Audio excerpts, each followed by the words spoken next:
মিনস্কের বাইরে আকাশ কেঁপে উঠছে বোমারু বিমানের আওয়াজে। মর্টার, কামান, হেলিকপ্টার আর ড্রোন সবই আক্রমণে প্রস্তুত। ধোঁয়া ঘিরে রেখেছে পুরো এলাকা। এটি যুদ্ধ নয়, এটি রাশিয়া ও বেলারুশের জাপা 2025 মহড়া। আর এখানেই ইউরোপকে কড়া বার্তা দিল রাশিয়া। তবে এটি কোনো আসল যুদ্ধ নয়, এটি একটি সামরিক মহড়া। এটি হলো বরিশভস্কি প্রশিক্ষণ কেন্দ্র। এখানে বেলারুশ ও রাশিয়ার সেনারা যৌথ মহড়ায় অংশ নিচ্ছে। মহড়াটির নাম জাপা 2025, অর্থাৎ পশ্চিম 2025। এই ধরনের মহড়া প্রতি 4 বছর পর পর অনুষ্ঠিত হয়। মস্কো ও মিনস্কের পক্ষ থেকে বলা হয়েছে যে এই মহড়া পুরোপুরি প্রতিরক্ষামূলক, উদ্দেশ্য রাশিয়া ও বেলারুশের শান্তি নিশ্চিত করা।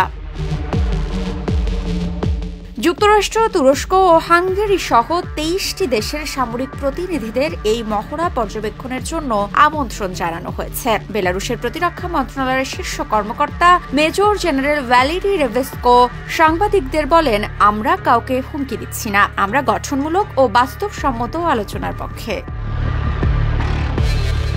কিন্তু পোল্যান্ডের প্রধানমন্ত্রী ডোনাল্ড টাস্ক এতে মোটেও সন্তুষ্ট নন। তিনি এই মহড়াকে অত্যন্ত আগ্রাসী বলে বর্ণনা করেছেন। মহড়ার আগেই পোল্যান্ড বেলারুশের সঙ্গে তাদের সীমান্ত বন্ধ করে দেয়। এই জাপা 2025 মহড়া এমন এক সময়ে হচ্ছে যখন পূর্ব ইউরোপে উত্তেজনা চরমে। গত সপ্তাহে পোল্যান্ড অভিযোগ করে যে কয়েকটি রুশ ড্রোন তাদের আকাশসীমা লঙ্ঘন করেছে। ন্যাটো এর জবাবে যুদ্ধবিমান পাঠিয়ে কিছু ড্রোন ভূপাতিত করে।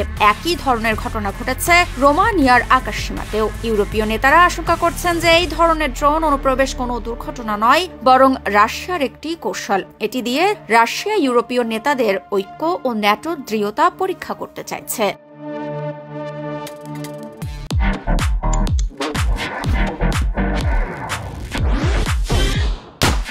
এই মহড়া আয়োজনের মধ্য দিয়ে বেলারুশ ও রাশিয়া পশ্চিমা বিশ্বকে, বিশেষ করে ইউরোপকে একটি বার্তা দিতে চাইছে। বরিশভস্কি প্রশিক্ষণ কেন্দ্রের এই গোলাগুলির শব্দ ও বিস্ফোরণের মধ্যে যেই বার্তাটি যেন প্রতিধ্বনিত হচ্ছে, দেখুন আমাদের দোরগড়ায় কি পরিমাণ সামরিক শক্তি প্রস্তুত। মস্কোর সঙ্গে সংঘাত আপনাদের জন্য ভালো কিছু বয়ে আনবে না। মৃত্তিকা সিনহা বিশ্বাস, নিউজ 24।